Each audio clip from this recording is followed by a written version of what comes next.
Hello friends, आपका बहुत बहुत स्वागत करती हूँ आपके अपने channel legal help in Hindi में। फ्रेंड्स, आज की इस वीडियो में हम जानेंगे विल के बारे में। विल क्या होती है, यानी कि वसीयत क्या होती है, और इसको रजिस्ट्रेशन कराने का प्रोसेस क्या होता है, और विल को कौन बना सकता है। तो चलिए स्टार्ट करते हैं आज का ये वीडियो। विल यानी कि वसीयत, और वसीयत क्या होती है, सबसे पहले हम इसी के बारे में जानते हैं। विल एक व्यक्ति द्वारा एक बयान होता है जिसके बारे में उसकी मौत के बाद उसकी प्रॉपर्टी को किस तरह से आवंटन करना है वो उसकी चाहत होती है, जो कि वो विल में लिखवा देता है। भारतीय उत्तराधिकार अधिनियम 1925 की धारा 2H में ये कहा गया है कि वसीयत का मतलब एक वसीयतकर्ता के इरादों की कानूनी घोषणा होती है, जो कि उसकी मृत्यु के बाद उसकी संपत्ति का उत्तराधिकारी होगा। जो व्यक्ति वसीयत करता है उसे परीक्षक के रूप में जाना जाता है। एक वसीयतकर्ता अपने स्वामित्व वाली किसी भी तरह की वस्तु, चाहे वो चल हो या अचल हो, उसकी वसीयत बना सकता है। वसीयत के अंदर केवल एक ही शर्त का पालन करना होता है कि वसीयतकर्ता केवल उन्हीं प्रॉपर्टीज की वसीयत कर सकता है जो कि उसने खुद से कमाई हो, यानी कि स्व अर्जित हो, ना कि पैतृक संपत्ति हो, क्योंकि पैतृक संपत्ति पर और भी लोगों का अधिकार होगा, उसका अकेले का अधिकार नहीं हो सकता।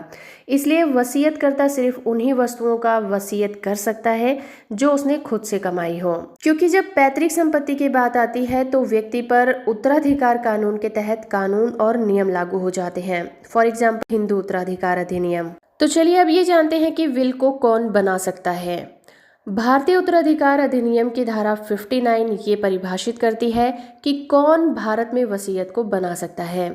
इसमें कहा गया है कि एक व्यक्ति जो कि स्वस्थ मस्तिष्क का होना चाहिए, नाबालिग ना हो, यानी कि वो 18 साल की आयु को प्राप्त कर चुका हो, तो वो व्यक्ति अपनी प्रॉपर्टी के लिए वसीयत बना सकता है। इसका मतलब ये हुआ कि एक व्यक्ति जो नशे की हालत में है, बीमार है, या फिर किसी दूसरे कारण से निर्णय नहीं ले सकता, या फिर उसमें उतनी क्षमता नहीं है, तो ऐसा व्यक्ति वसीयत नहीं बना सकता। धारा 59 में ये भी कहा गया है कि एक व्यक्ति जो सामान्य रूप से पागल है वो उस समय के दौरान एक वसीयत कर सकता है जब उसका मस्तिष्क काम कर रहा हो। इसके अलावा एक व्यक्ति जो कि बहरा हो, गूंगा हो, अंधा हो, वो भी वसीयत बना सकता है अगर उन्हें इस बातों का ज्ञान हो कि वो क्या कर रहे हैं। तो चलिए अब ये भी जान लेते हैं कि विल कैसे बनाई जाती है। वसीयतकर्ता को एक कानूनी विशेषज्ञ यानी कि एक लीगल एडवाइजर की जरूरत होती है, या फिर उसके बिना भी बनाई जा सकती है। वसीयत का सबसे सटीक तरीका होता है मसौदा तैयार करना और वसीयतकर्ता के विवरण का उल्लेख करना। वसीयतकर्ता की खुद की अर्जित संपत्ति का विवरण और उस संपत्ति को कैसे विभाजित करना है, और अगर किसी व्यक्ति की मृत्यु हो जाती है तो उसके बाद उसकी प्रॉपर्टी का निष्पादन करने के लिए किसको नियुक्त किया जाना है, इन सभी बातों का विवरण होना चाहिए। अगर कानून में इस तरह के बदलाव लीगल हुए तो वसीयतकर्ता कोई भी बदलाव कर सकता है। सभी चेंजेस किए जाने के बाद वसीयतकर्ता के अंतिम विल को अंतिम विल के रूप में मान लिया जाता है। एक वसीयत की ये खासियत होती है कि वसीयत तभी एक्टिव मानी जाती है जब वसीयतकर्ता की मृत्यु हो जाती है। वसीयतकर्ता के जीवन काल के दौरान इसे किसी भी समय रद्द किया जा सकता है और कितनी भी बार बनाया जा सकता है। भारतीय उत्तराधिकार अधिनियम की धारा 61 में कहा गया है कि कोई भी धोखाधड़ी, जबरदस्ती, या फिर आसान भाषा में हम कहें कि ब्लैकमेल के द्वारा बनाई गई विल शून्य हो जाएगी और इसे निष्पादित भी नहीं किया जाएगा। तो चलिए अब ये जान लेते हैं कि भारत में विल को रजिस्टर कैसे कराया जाता है। भारतीय उत्तराधिकार अधिनियम 1925 के तहत विल का रजिस्ट्रेशन करवाना जरूरी नहीं है। वसीयत में पंजीकरण करवाना या न करवाना वसीयतकर्ता की निजी पसंद मानी जाती है। वैसे सलाह ये दी जाती है कि एक वसीयत को अगर हम रजिस्टर करा लेते हैं तो ये बहुत ज़्यादा फायदेमंद होता है, क्योंकि वसीयत को एक कानूनी बैकअप मिल जाता है और फ्यूचर में अगर किसी भी तरह का विवाद होता है तो वसीयतकर्ता की इच्छाओं को स्थापित करने में बहुत मदद मिल जाती है। तो चलिए अब ये जान लेते हैं कि भारत में एक विल को किस तरह से रजिस्टर कराया जाता है, उसका प्रोसेस क्या होता है। एक वसीयत का मसौदा तैयार होने के बाद उसकी समीक्षा करते समय परीक्षक को कम से कम 2 गवाहों की उपस्थिति में इस पर सिग्नेचर कराने होते हैं।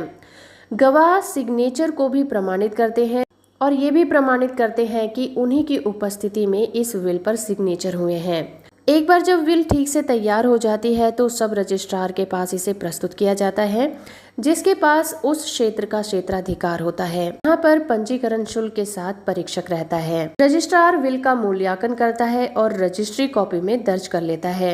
एक बार कॉपी में विल दर्ज करने के बाद रजिस्ट्रार विल में रजिस्ट्रेशन के लिए आदेश दे देता है। अगर रजिस्ट्रार वसीयत को खारिज कर देता है तो अस्वीकृति अधिसूचना प्राप्त होने के 30 दिन के भीतर एक दीवानी मुकदमा दायर किया जा सकता है। भारतीय उत्तराधिकार अधिनियम की धारा 62 में कहा गया है कि वसीयत को वसीयतकर्ता द्वारा किसी भी समय निरस्त किया जा सकता है जब वो ऐसा करने के लिए सक्षम हो, यानी कि वसीयतकर्ता अपने जीवन काल में कितनी भी बार वसीयत को बना सकता है और रद्द कर सकता है। तो फ्रेंड्स, ये था आज का हमारा वीडियो वसीयत यानी कि विल के ऊपर। आई होप कि ये जानकारी आपको पसंद आई होगी। अगर आपको ये वीडियो अच्छा लगा है तो आप इसे लाइक करिए, शेयर करिए। चैनल पर नए हैं तो चैनल को सब्सक्राइब कर लीजिए, साथ में ऑल नोटिफिकेशन बटन को ऑन कर दीजिए ताकि जब भी मैं कोई नई वीडियो अपलोड करूं आपको उसके नोटिफिकेशन मिलते रहें।